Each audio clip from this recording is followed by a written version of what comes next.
السلام عليكم. ان شاء الله غادا نخدموا حلوه سهله ما فيهاش بزاف. عندنا هنا 125 غرام د الزبده ديال الاكل. عندي هنا 4 ديال الكيريات، نص كاس ديال السكر كلاصي، قبيصه ديال الملح. هنا عندي كاس ديال اللوز، انا غادا نطحنوه، سلقته قشرته قليته في الزيت، غادا نطحنوه وغادا نضيفوه على هادشي وغادا نخلطوه ان شاء الله. بقاو معايا.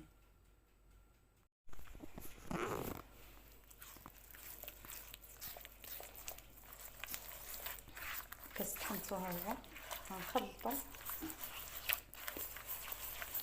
وغادا نضيفو الدقيق بالقياس، مخصهاش تكون قاصحه.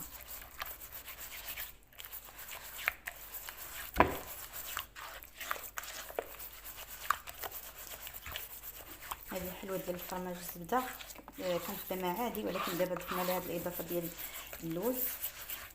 ان شاء الله نجربها معكم. يا غنزيدو هاد الدقيق شويه بشويه حتى تجمع لينا ان شاء الله. بقاو معنا.